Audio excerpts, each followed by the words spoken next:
Welcome back friends to become cybersecurity expert.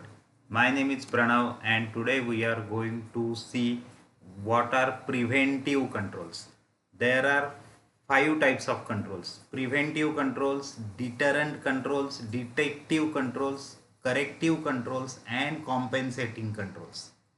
So today we are going to see which are preventive controls. So let's see what is preventive control. Preventive control, name itself tells that it prevents something. It prevents something bad from happening. So these are preventive controls. So it keeps your infrastructure safe and secure. It protects your data. It prevents your organization from getting into something wrong. So that's why these are called as preventive controls. Many people think that there are only technical preventive controls. That is correct, but partially correct. There are technical preventive controls as well as there are non-technical preventive controls. There are preventive controls which are not technical but they support your technology, like policy, standard, procedure, guidelines. So let's see which are preventive controls. Let's take some examples. There are multiple preventive controls. User identification is very important preventive control. It prevents unauthorized users from accessing your infrastructure, from accessing your system, from accessing your applications. User identification, user authentication, it involves single factor as well as multi-factor authentication, user ID and password, biometric authentication, secure IDs, OTPs, whatever you use for user identification is a preventive control. Another example is segregation of duty. Simple, maker and checker should not be the same. A person who develops the code should not review it. A person who implements change should not review it, should not verify whether it has been successfully implemented or not. It has to be done by somebody else. Segregation of duties. Firewall, it's a pure technical control. Firewall prevents unauthorized traffic to enter your infrastructure. Encryption, encryption encrypts data so that it becomes unreadable for unauthorized users. Encryption can be done for data at rest as well as data in transit, that is data in motion.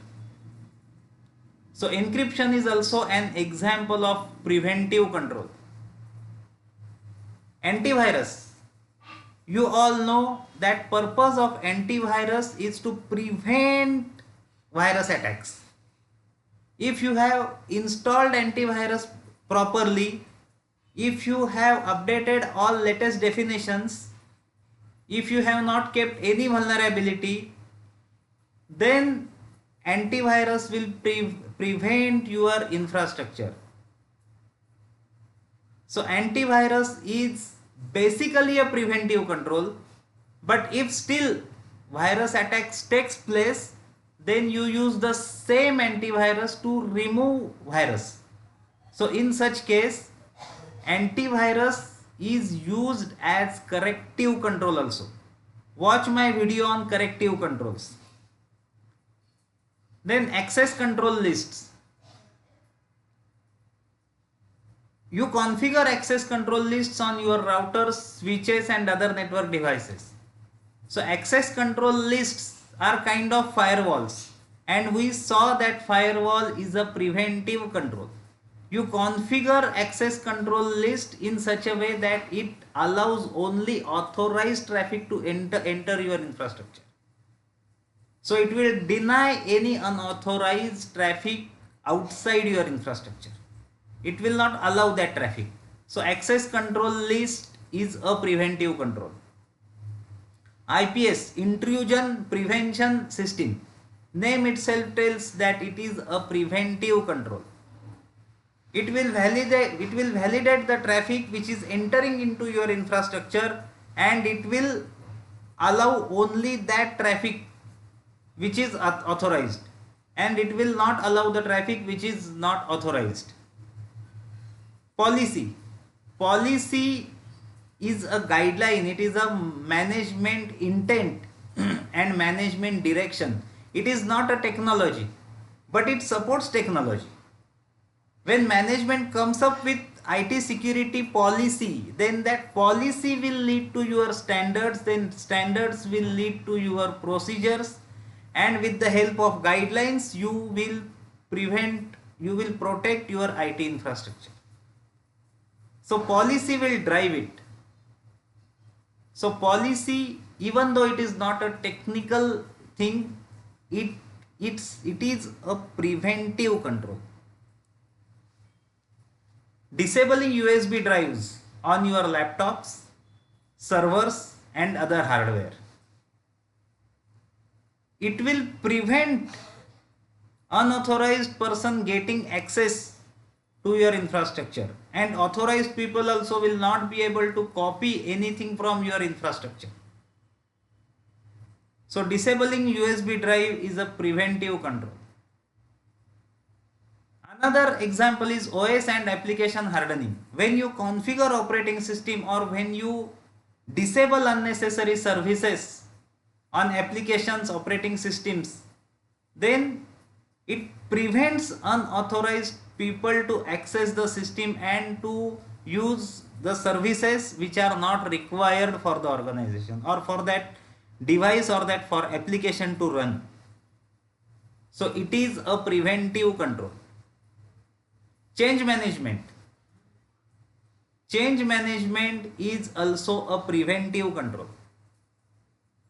If you follow change management rigorously, then it will not allow to implement any unauthorized change, any unapproved change. It will not allow. So your infrastructure will be safe and secure, your applications will be safe and secure, your data will be safe and secure. So change management is a preventive control. If something goes wrong and if there is any major incident takes place, then in some cases to restore services back to its operational state and to resolve the incident, you need to open emergency change and restore the services back. So in that case, you can use change management as corrective control as well. Just like antivirus. Antivirus is also a preventive control, but can also be used as corrective control if required.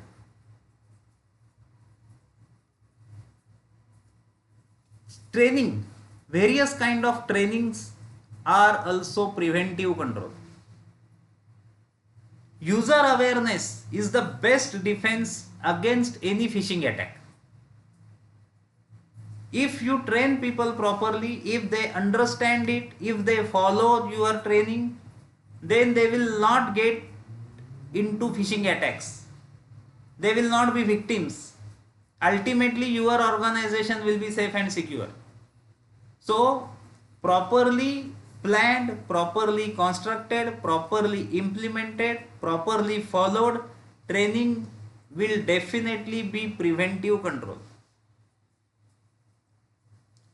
Let's see some completely non-technical controls. Compound wall.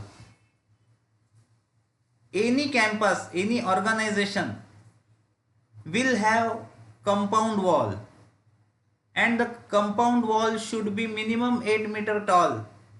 There should not be any breaks or gaps on the wall anywhere, so that nobody will be able to climb over the wall.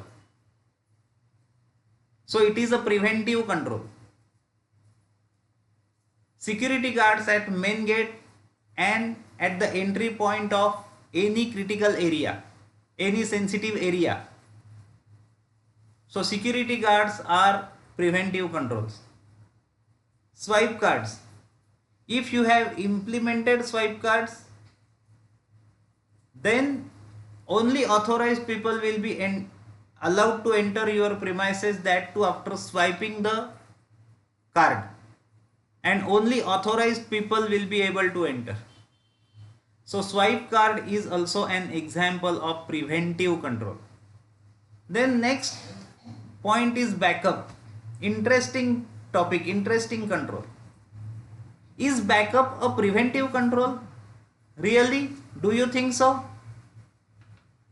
When I discuss with anyone, any IT professional, any security professional, or whenever I conduct any training batch, I ask this question: is backup a preventive control, or what type of control backup is?